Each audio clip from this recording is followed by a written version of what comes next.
California made a choice in a boardroom. It was signed into law in October of 2003. A document that rerouted water, secured the future of cities, and doomed a lake. It was a calculated political trade. And for 650,000 people living in its shadow, it was a death sentence delivered on paper. Right now, California's largest inland lake, the Salton Sea, is disappearing. It is not an act of nature. It is a man-made decision reaching its inevitable conclusion. As the water evaporates under an unforgiving desert sun, it exposes a dry lakebed, a playa. But this is not just sand. It is a toxic floor, saturated with a century of poisons. Arsenic, selenium, did. And when the wind blows, that poison takes flight. Not an inconvenience, an epidemic. The crisis is no longer theoretical. It is being measured in the lungs of children. What you're about to see is a catastrophe unfolding in real time. Before we go any deeper, tell me in the comments, had you ever even heard of the Salton Sea before this? Right now, in the towns surrounding this lake, the childhood asthma rate is 24%.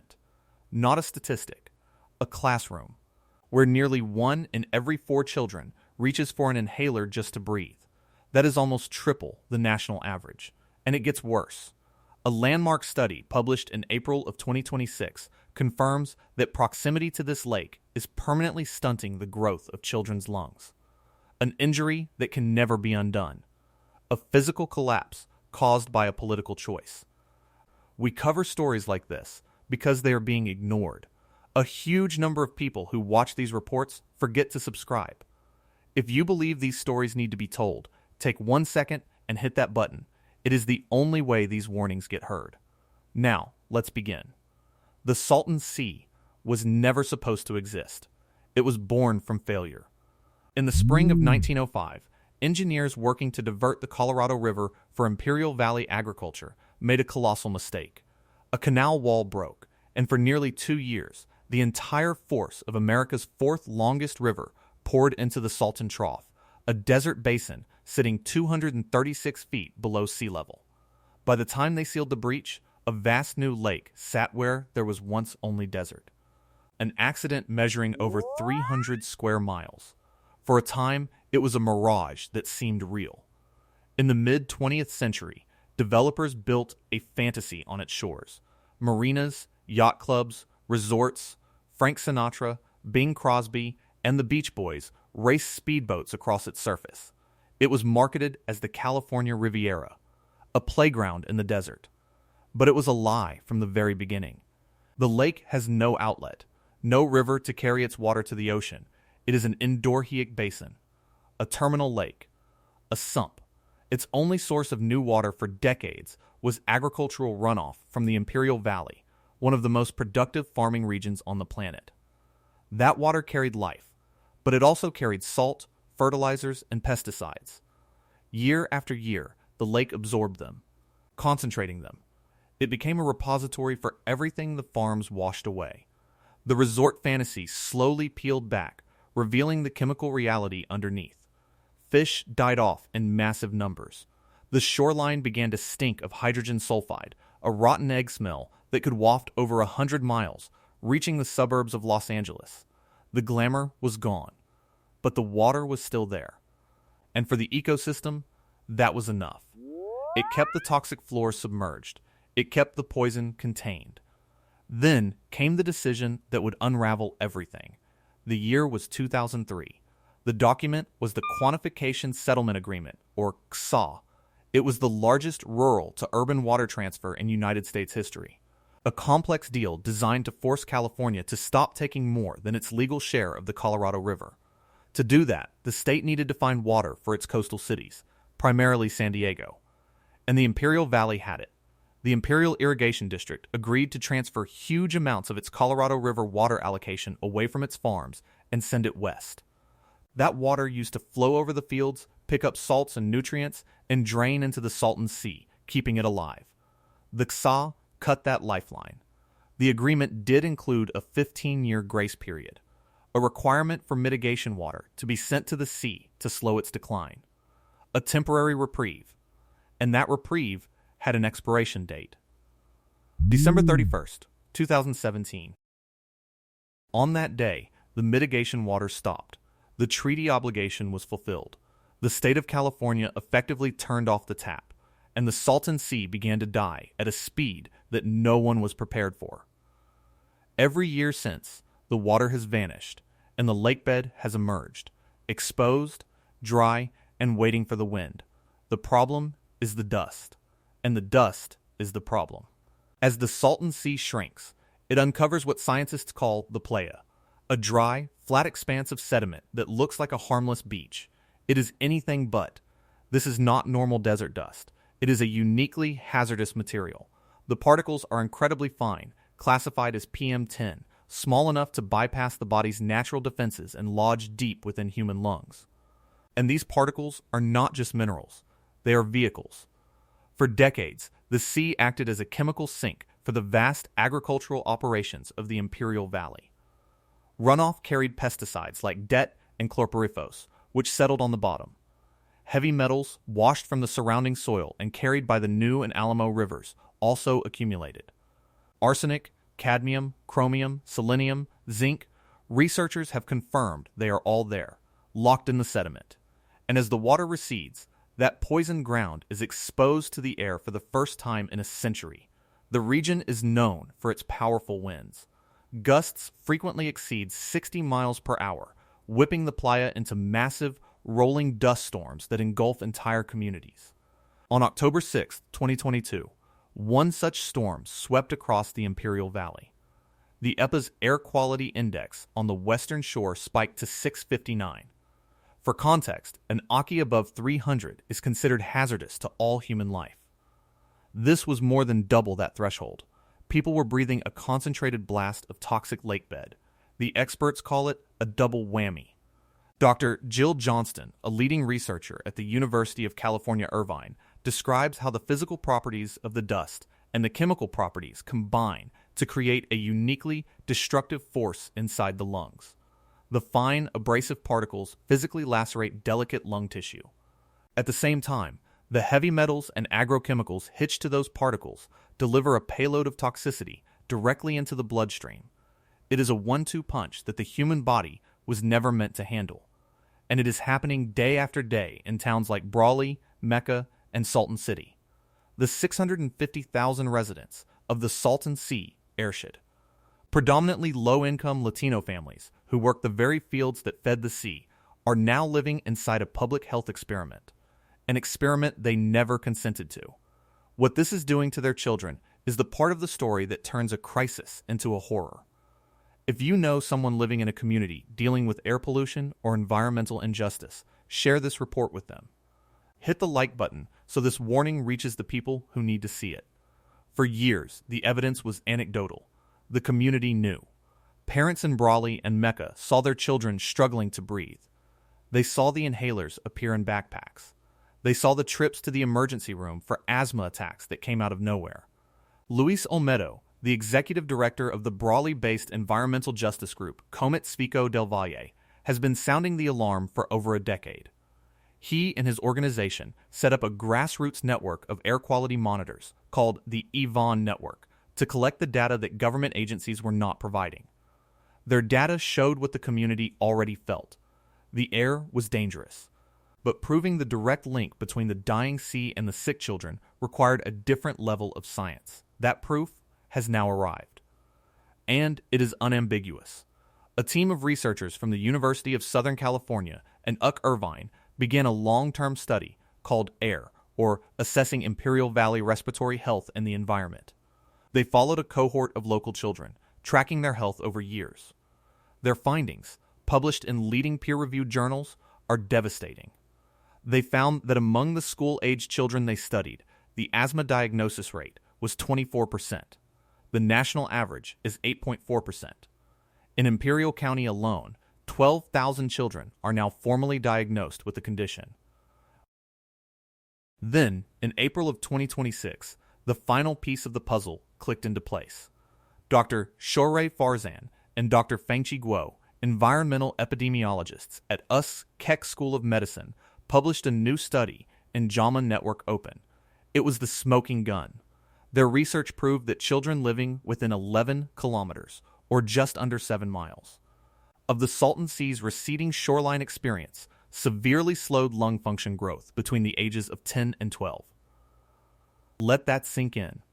The dust is not just triggering temporary asthma attacks, it is causing permanent physiological damage during a critical window of childhood development. Their lungs are not developing properly. Dr. Farzan was blunt in her assessment. Basically, she said, their overall lung capacity isn't developing at the same rate as kids that live further away. The study quantifies the damage, finding it equivalent to the harm caused by living within 500 meters of a major, constantly busy freeway. Except this is not one freeway. It is a 318 square mile toxic dust source, and it is growing larger every single day. The choice made in that boardroom in 2003 is now written into the very bodies of a generation of children, a traded resource, a stolen breath. The question is no longer whether the crisis is real. The question is what, if anything, can be done before it gets even worse. And the answer to that question reveals the most profound paradox of the entire disaster. For 20 years, the response was paralysis. Government agencies studied the problem, committees were formed, reports were written. But on the ground, almost nothing happened. The lake kept shrinking, the dust kept blowing. Luis Olmedo summed up the frustration of the communities he represents. They're ignoring how these delays affect the health of the low-income, disadvantaged communities surrounding the Salton Sea. Then, things began to move, slowly at first, and then with sudden, urgent momentum. The state's primary plan is known as the Salton Sea Management Program, or SSMP. Its flagship project is the Species Conservation Habitat Project, or SHUSH. The idea is simple, even if the execution is not. Build a network of massive, relatively shallow ponds on the exposed playa, fill them with water, submerge the toxic dust, and in the process, create new habitat for the millions of migratory birds that depend on the sea as a stopover on the Pacific Flyway. For years, it was just a plan on paper. But in early 2026, something finally changed. The first major network of these mega ponds, a section called the East Pond Expansion, began to fill with water. It covers roughly 3 square miles of what was, just months before, an active dust-emitting shoreline. A tangible victory, a piece of the poison, finally put back under lock and key. The federal government took notice. Citing the urgency of the drought and the environmental justice implications, the Inflation Reduction Act injected a massive $250 million of funding directly into the Salton Sea restoration efforts. The money is intended to double the size of the Habitat Project to a total of 9,500 acres, more ponds, more water, more submerged dust. And in May of 2026, another piece of the puzzle locked into place. In La Quinta, California, the brand new Salton Sea Conservancy held its first ever board meeting. Created by Governor Gavin Newsom, it is the first new state conservancy in 15 years. Its mandate is to oversee the long-term maintenance of these habitat projects and manage a fund that is tied directly to the sea's other. More shocking, future, Sylvia Paz, a longtime advocate with Alianza Coachella Valley, was appointed to the board, giving local communities a seat at the table they had long been denied. After decades of neglect, the machinery of government was finally, recognizably, in motion. It felt like hope. It felt like a solution. But the truth is more complicated. Because the water filling those ponds is a finite resource, and the scale of the problem is immense.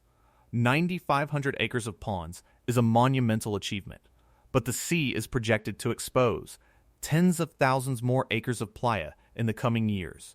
It is a race against evaporation, a battle that, with ponds alone, the state is still losing. But what if the solution to the toxic dust was not water? What if it was money? And what if that money came from the one resource nobody knew the Salton Sea had? Beneath the toxic mud of the Salton Sea, deep underground in the geothermal brine that powers a handful of local power plants, sits one of the largest deposits of a single mineral on Earth. Lithium, the numbers are staggering. As of 2026, estimates suggest there are 18 million metric tons of recoverable lithium dissolved in the superheated water beneath the sea. That is enough to supply 30 to 40% of current global demand. enough lithium for over 375 million electric vehicle batteries. In a world desperate to transition to clean energy, the Salton Sea accidentally became the epicenter of a new gold rush, white gold. The area was officially rebranded Lithium Valley. In March of 2026, Imperial County finalized its 194-page Lithium Valley specific plan, zoning nearly 52,000 acres around the southern edge of the sea for geothermal lithium extraction.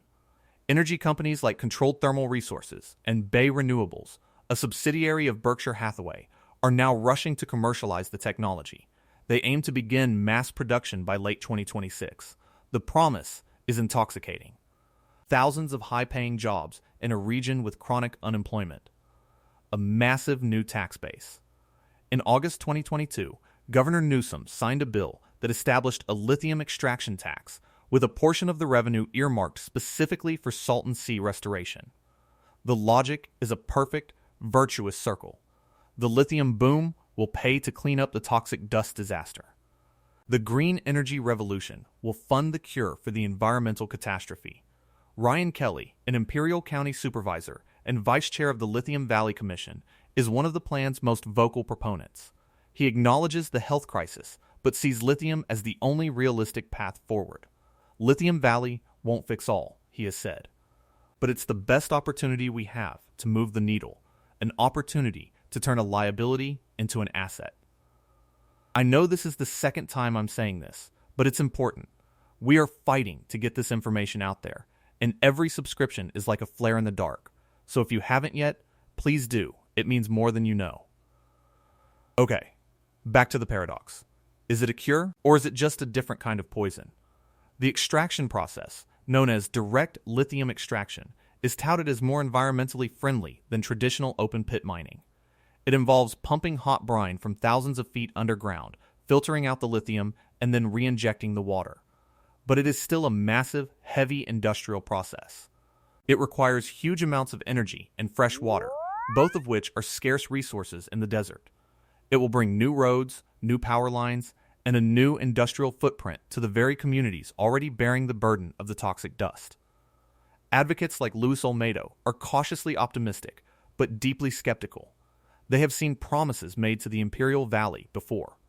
They have seen industries come, take what they need, and leave the consequences for the local residents to handle. On January 9, 2025, their fears were given a boost when a judge dismissed a lawsuit brought by environmental groups against Controlled Thermal Resources, greenlighting their massive Hell's Kitchen lithium and geothermal facility. The project moved forward.